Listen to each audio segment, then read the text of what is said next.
नमस्कार, राशि मंथन में आपका स्वागत है। जैसा कि आपको पता ही है कि हम विंशोत्तरी महादशा शुरू कर चुके हैं और मैंने ये भी आपको बताया था कि भाई पाराशर जी ने ऋषि पाराशर ने लगभग 45 जो हैं दशाएं उनका जिक्र किया है। और आम तौर पर वैसे तो अब तो सिर्फ विंशोत्तरी दशा जो है वही प्रचलन में है, लेकिन उस समय भी जो दशाएं प्रचलित थी उनमें विंशोत्तरी के अलावा अष्टोत्तरी, योगिनी, कालचक्र दशा, चर दशा, ये दशाएं भी प्रयोग में आती थी। आजकल भी आप देखोगे तो सॉफ्टवेयरों में 2-3 दशाएं अब भी साथ चलती हैं, लेकिन अब सब जो ज्योतिषी हैं वर्तमान काल में वो विंशोत्तरी महादशा के अनुसार ही फलित कर रहे हैं। तो हम विंशोत्तरी महादशा जो है उसी की जो गणना है उसके ऊपर काम कर रहे हैं। तो पिछली बार हमने महादशा जो है वो निकाली थी, भारत की जो आज़ादी का जो दिन था 15 अगस्त 1947, तो हमने जो शेष बची हुई दशा जो थी वो निकाल के और आखिरी तक हमने कि भाई 12 सितंबर 2025 तक भारत की चंद्रमा की दशा चल रही है, तो वो था महादशा। लेकिन महादशा जो है वो एक स्थूल हिसाब किताब है, यानी लंबी चौड़ी दशाएं होती हैं। जैसे यहाँ पर अब केतु की 7 साल की है, शुक्र की 20 साल की है, तो ये छोटी दशा नहीं है। तो जो बीच का जो काल है वो 20 साल एक जैसे थोड़ी ना हो सकते हैं। तो वो जो बीच बीच में जो है और छोटा हिस्सा जो है वो हमें चाहिए फलित करने के लिए, और उसके हिसाब से फिर और दशाएं जो है वो इजाद की गई। और वो क्या क्या है? अंतरदशा, फिर प्रत्यंतर दशा, सूक्ष्म दशा और प्राण दशा। यहां तक गए और लास्ट में जो प्राण दशा है वो तो ऐसे आ जाती है, वो घंटों के हिसाब से होती है। तो बिल्कुल जो है एक्यूरेट जिसको बोलते हैं, सटीक जो हिसाब किताब निकालना हो तो हम प्राण दशा तक भी पहुंचते हैं, घंटों के हिसाब किताब से हमने निकालना हो। तो ये इसको थोड़ा और छोटा करने के लिए अंतरदशा जो है वो जरूरी समझी गई। तो फिलहाल आज हम जो विषय लेके आए हैं वो सूक्ष्म दशा और प्राण दशा को हम छोड़ देंगे, विधि में बता दूंगा कि भी विधि इसी अनुसार चलेगी।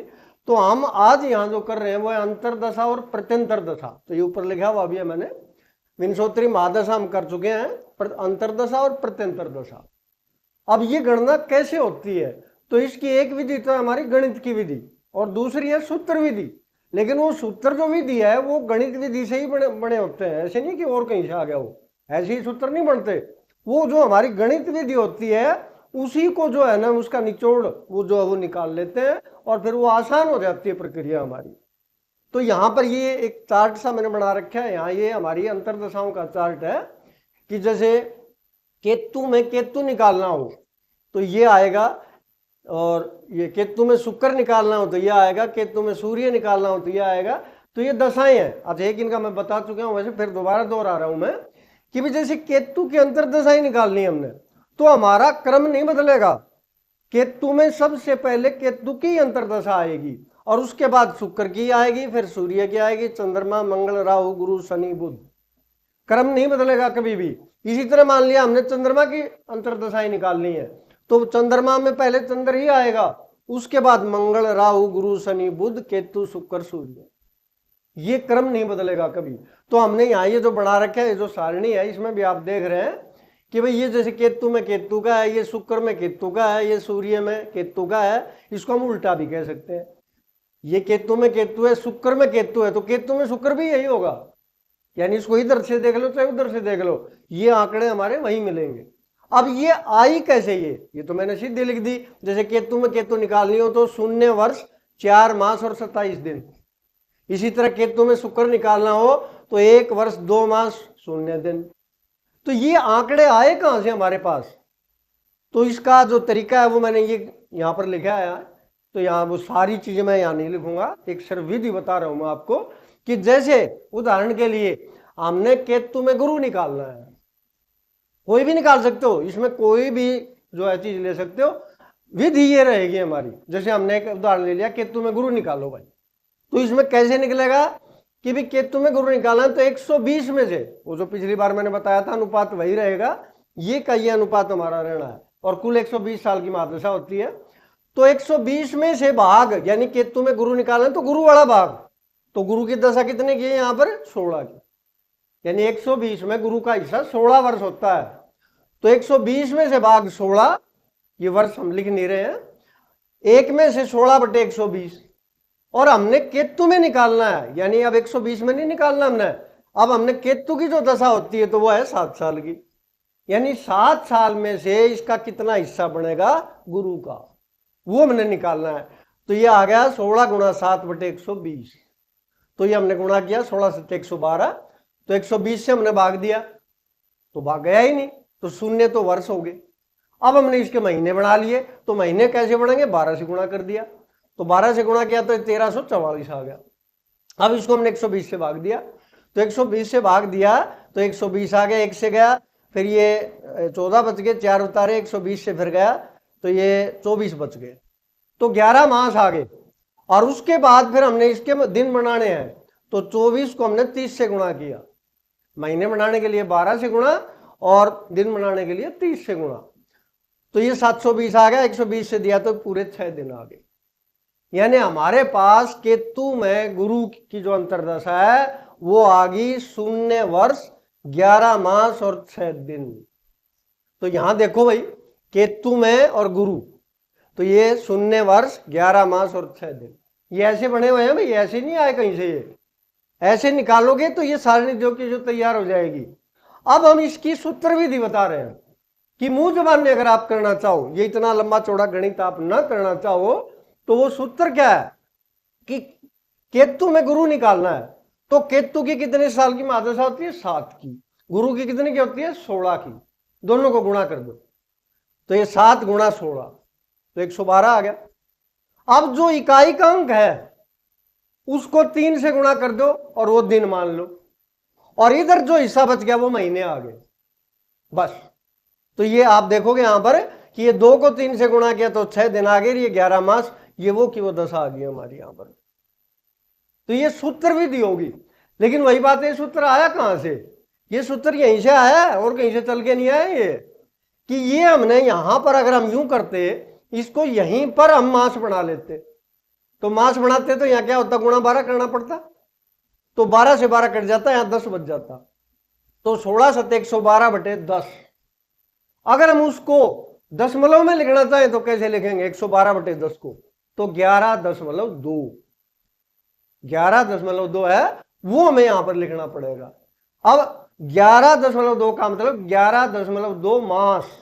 अब 0.2 की अगर हम दिन बनाना चाहें तो क्या होगा, कितने से गुणा करेंगे, 11 मास तो अलग छोड़ दो, तो उसको हम गुणा करेंगे तो शून्य के नाम का तो 10 चला गया, 3 रह गया सिर्फ, तो 3 से गुणा करना पड़ेगा उसको 2 को। भाई जो 0.2 था, तो जो 30 से भाग करेंगे तो वो दशमलव, तो वो शून्य, वो 30 वाला शून्य हटा देगा, तो बच गए 3, तो 3 से गुणा किया। तो सूत्र ऐसे बना हुआ है और कहीं से नहीं आया हुआ ये सूत्र कि उसको बजाय हमने काटने के 10 से भाग दे दिया, तो इसलिए ये सूत्र है। उसके बाद ये सारा काम बिल्कुल आसान हो जाता है। हमने कोई सी भी दशा निकालनी हो, गुणा करो, इकाई को 3 से गुणा करो, दिन हो गए, और जो बाकी जो बच गया वो महीने बच गए। अगर वो 12 से ऊपर है तो साल बना दो, नहीं तो उनको नीचे रख दो। जैसे भाई यहाँ पर एक उदाहरण हमने और लिया है, जैसे हमने गुरु में शनि निकालना है, तो ये हमारी गणित विधि, तो 120 में से भाग 19, क्योंकि हमने शनि निकालना है, तो 120 में से शनि का भाग होता है 19, तो 120 में से 19, 1 में 19 बटे 120, और अब 16 में से कितना, जैसे यहां पर 7 में से निकाला था, यहां 16 में से कितना, तो ये आ गया 19 गुणा 16 बटे 120, तो ये गुणा किया तो 304 आ गया, तो ये भाग चला गया, 2 से चला गया भाई, और बच गया 64। अब इसको 12 से गुणा किया ताकि महीने बन जाए, तो ये 768 आ गए, 120 से किया तो 6 मास आ गए। ये बच गया, इसको 30 से गुणा किया ताकि दिन बना ले हम, तो ये 1440, 120 से किया तो ये 12 दिन आ गए, तो ये आया 2 वर्ष 6 मास 12 दिन। तो ये दशा थी हमारी गुरु में शनि, तो ये है भाई ये गुरु, और इसमें शनि है हमारा यहां, तो 2 6 12। अब इसको इस विधि से करेंगे भाई हम, तो ये गुरु की 16 होती है और शनि की 19 होती है, तो 16 गुणा 19 304, 4 को 3 से गुणा किया, 12 दिन आ गए, 30 महीने बच गए, तो 2 तो साल बन गए 24 मास के, और 6 बच गए, तो 2 वर्ष 6 मास 12 दिन, तो वो वही आ गया हमारा। तो ये जो है हमारी विधि होती है अंतरदशा निकालने की, यानी हमें बार बार कॉपी पेन लेने की जरूरत नहीं है, हम इस काम को मुंह जबानी भी कर सकते हैं। थोड़े से पहाड़े अगर हमारे ठीक हों तो बिल्कुल ही समस्या नहीं है, फिर तो बिल्कुल ही मुँह जुबानी कर सकते हैं हम। और अगर थोड़ी है तो भाई थोड़ा गुणा भाग हमें करना पड़ सकता है। तो ये तो आई हमारी अंतरदशा। अब प्रत्यंतर दशा निकालनी हो तो क्या करेंगे? तो प्रत्यंतर का मतलब जैसे हमने लिख रहे हैं केतु में केतु में केतु, यानी अब दो, ये तो था केतु में गुरु, जैसे केतु में गुरु तो दो दो का हिसाब था, अब तीन तीन का हिसाब है कि केतु में केतु कितनी, फिर उसमें केतु की कितनी, यानी और माइन्यूट चले गए हम, और सटीक हिसाब किताब हम निकाल रहे हैं, और गहराई में हम जा रहे हैं कि जो अवधि है हमारी दशा की वो और छोटी हो जाए हम, ताकि सटीक भविष्यवाणी कर सके। तो ये क्या होगा भाई, अब विधि हमारी वही चलेगी, आदि तो वही चलेगी जो ये चल रही थी हमारी, आदि वही रहेगी। केतु में केतु निकालना तो 120 में हिस्सा 7, एक में कितना और 7 में कितना, तो हमने काटना नहीं है, इसको हमने यहीं रखना है ताकि आगे आसान हो जाए आपके लिए कि 7 साल में के इसका हिस्सा आया 7 गुणा 7 बटे 120। अब हम और आगे चल रहे हैं कि भाई 120 में 7, यानी अब इसको इसमें से ये निकालने जा रहे हैं हम, ये काम तो हमने कर लिया। अब जो अंतरदशा आई उसमें केतु का हिस्सा और निकालने जा रहे हैं हम, तो 120 में 7, एक में कितना, अब ये आया हुआ है इसमें कितना, ये जो हमारा हिस्सा आया था केतु में केतु का, उसमें से ये हिस्सा कितना, तो ये यूं का तो यहां पर लिख दो, तो ये बन गया 7 गुणा 7 गुणा 7 बटे 120, ये था 120 ये आ गया। तो ये गुणा किया हमने तो ये 343 बटे 14,400, ये साल है भाई, अभी हमने इनको परिवर्तन नहीं किया है। अब इसको हम जो यहां ले गए तो 343 को 14,400 से भाग दिया तो नहीं गया, सीधी बात है। तो 12 से गुणा किया ताकि महीने देख लें हम भाई, तो ये 4,116 आए, ये भी भाग नहीं गया, तो मास भी शून्य हो गए। अब हम 30 से गुणा करेंगे ताकि दिन ही देख लें हम, तो ये 30 से गुणा किया तो ये आया 1,23,480, तो ये 14,400 से हमने भाग दिया, तो ये 8 दिन और शेष रह गया 8,280, तो ये इसे आधे से ज्यादा है, तो इसको हम 9 दिन भी कह सकते हैं, 8 दिन भी कह सकते हैं, और बिल्कुल सटीक निकालना चाहो तो 8.5, यानी 8 दिन और 12 घंटे। तो वो आगे चीज वो देखनी है कि बिल्कुल ही सटीक निकालना है, वरना 8 भी लिख सकते हो 9 भी लिख सकते हो। अब हम इसको सूत्र विधि द्वारा कैसे करते हैं, क्योंकि हमने तो असली चीज है सूत्र पर पहुंचना है, क्योंकि इतना लंबा चौड़ा गणित कौन करेगा बार बार।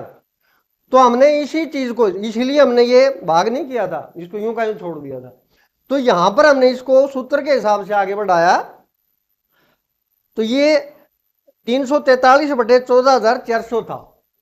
अब वहां तो हमने 12 से गुणा करके सूत्र बना लिया था, क्योंकि हमें पता था महीने आने हैं, लेकिन यहां हमें पता है महीने तो आने ही नहीं है, क्योंकि बहुत माइन्यूट हिसाब चला गया है, तो यहां हमने दिन भी साथ ही बनाने पड़ेंगे। तो हमने सीधा 360 से गुणा कर दिया। 360 से क्यों कर दिया कि 12 और गुणा 30, तो सीधा 360 हो गया, 12 से तो महीने बन गए और 30 से दिन बन गए, तो 360 से किया तो ये, अब इसको काटेंगे हम तो ये आ जाएगा 343 बटे 40, यानी ये हमारा जो सूत्र बनेगा वो बनेगा 7 गुणा 7 गुणा 7 बटे 40। यानी जब हमें प्रत्यंतर निकालनी हो तो जो भी यहां वो तीनों आंकड़े हैं उनकी महादशाओं को गुणा कर दो और 40 से भाग दे दो, क्योंकि कटने के बाद ये 40 ही आना है। तो ये 343 को 40 से भाग दिया तो वही सिस्टम है, 8 से गया और ये इससे आधे से ज्यादा बच गया, तो चाहे 8.5 कह लो चाहे 9 कह लो। तो ये अब यहां पर एक चलो और कर लेते हैं हम, जैसे वहां 2 किए थे उदाहरण, यहां भी हम 2 कर लेते हैं। गुरु में शनि में बुध, तो पहले लंबी विधि करते हैं, तो 120 वर्ष में हिस्सा, यानी बुध को भूल जाओ भाई फिलहाल, तो गुरु में शनि 19, एक में 19 बटे 120 और फिर ये 16 में, यानी ये समझो फिलहाल, तो 16 में ये आ गया, हमने काटना नहीं है इसको, इतना ही छोड़ देना है जैसे यहां छोड़ा था हमने। अब हम इसमें ये निकालने जा रहे हैं, तो 120 वर्ष में 17, एक में कितना, इतने में कितना, तो ये हमने 19 गुणा 16 गुणा 17 और यह किया तो गुणा किया तो 5,168 बटे 14,400, इसको फिर हम यहां ले गए तो ये भाग नहीं गया, तो शून्य वर्ष 12 से गुणा किया तो ये 62,016, ये 4 से भाग चला गया भाई, तो ये आया 57,600 और इतना बच गया, इसके दिन बनाने हैं तो 30 से गुणा कर दिया तो ये आ गया 1,32,480, इसको भाग दिया तो ये 9 से भाग चला गया, ये बच गए आधे से कम बच गया, तो ये आ गया 0 वर्ष 4 मास 9 दिन। अब इसको जो फार्मूला है हमारा उस विधि से, सूत्र विधि से, तो सूत्र विधि में क्या बताया था कि भाई इसकी दशा महादशा गुणा इसकी महादशा गुणा इसकी महादशा बटे 40। तो ये आया हमारा, ये जो गुणा किया था हमने ये वाला, ये इन्हीं से आया 19 गुणा 16 गुणा 17 से, और बटे 40, और 40 से हमने भाग दिया तो ये 129 दिन आ गए, और 129 दिन के हमने मास यानी महीने बनाए और दिन बनाए, तो 120 दिन के तो 4 महीने बन गए और 9 बच गए दिन हमारे। तो ये भी इतना ही आया था, ये इतना ही आ जाएगा। तो ये जो है हमारी अंतरदशा और प्रत्यंतर दशा की विधि है। तो हमें आनी लंबी विधि भी चाहिए, क्योंकि जो छोटी विधि बनेगी वो सूत्र से ही बनेगी और सूत्र उसी से बनेगा। तो अब हमने जो याद रखनी है, जो कैलकुलेशन पर्पज के लिए या जो गणनाएं हम करेंगे, वो सूत्र विधि याद रखनी है, वो बस ध्यान रखनी है कि ऐसे निकलती है। तो हमने सीधा करना है, अंतरदशा निकालनी हो तो जैसे ये है तो इसकी महादशा गुणा इसकी महादशा, इकाई के अंक को 3 से गुणा करके दिन बन गए, बाकी महीने बच। इसी तरह यहां पर तीनों को गुणा कर दो बटे 40, और ज्यादातर वो महीनों में भी आती है, ज्यादातर वो दिनों में आती है। महीने आते हैं तो महीने, क्योंकि जैसे शुक्र वाली दशा है 20 गुणा 20 गुणा 20, तो वो फिर महीने भी आएंगे उनके। तो ये चीज जो है हमने इस प्रकार से करनी है, और उसके बाद मैंने बताया वो हम नहीं करेंगे, लेकिन विधि उनमें भी यही रहेगी, निकालनी है। तो जैसे इससे आगे हम मान लिया सूक्ष्म दशा निकालना चाहे तो इसको काटो मत यहां से, फिर वही विधि हमारी, जैसे केतु में केतु में केतु में केतु निकालना हो तो फिर यहाँ 7 में निकाल के और फिर 7 से गुणा, फिर देख लो भाई बटे कितना आता है। तो इतना गहराई में हम नहीं जाएंगे, लेकिन विधि ये है हमारी। तो इस प्रकार से, क्योंकि मैंने बताया था कि कुंडली बताती है क्या होगा और दशाएं बताती हैं कब होगा। मोटी मोटी दशाएं हैं वो मोटा मोटा हिसाब देती हैं कि भाई जैसे शुक्र की 20 साल की है तो 20 साल में शुक्र जिन ग्रहों का मालिक है, शुक्र जहां बैठा है मुख्य रूप से उनका परिणाम देगा। और फिर जो अंतरदशाएं हैं कि उस परिणाम में से वो जो अंतरदशा वाला ग्रह है उसकी राशियां कौन कौन सी, वो कहां बैठा है, वो और गहराई से देखें तो उन चीजों का परिणाम देगा, और प्रत्यंतर देखें तो वो और ज्यादा गहराई में चला जाएगा। यानी हम उन दशाओं के गहराई में जाते जाएंगे, सटीक जो है हमारा जवाब वो हमारा मिल जाता है। तो ये आज हमारा जो ये अध्याय ये समाप्त, और आगे मैंने जो आगे हम करेंगे वो मैं पहले बता रहा हूं कि जो वर्ग कुंडलियां हैं हमारी, और विशेषकर और ज्यादा हम नहीं करेंगे, वो है नवमांश कुंडली। हम बताएंगे सारी कि भी कौन सी कैसे बनानी है, लेकिन उसमें ज्यादा गहराई में नहीं जाएंगे। नवमांश कुंडली महत्वपूर्ण होती है, क्योंकि नवमांश कुंडली बताती है कि भी किस ग्रह की शक्ति कितनी है। कई बार होता है कुंडली में वो ग्रह उच्च का बैठा है, नवमांश में वो नीच का चला गया, तो इसका मतलब वो शक्तिहीन है, वो परिणाम देगा कैसे। हम सोचते हैं क्यों भाई परिणाम क्यों नहीं दे रहे, तो उसका वो कारण होता है। तो नवमांश कुंडली हम निकालेंगे, बाकायदा गणना विधि करेंगे, बाकियों के बारे में मोटा मोटा बता देंगे कि भाई ये निकालनी है तो इतने भाग बना लो, ये निकालने से इतने भाग, तो वो स्थूल हिसाब से हम बताएंगे। आज के लिए इतना ही, नमस्कार।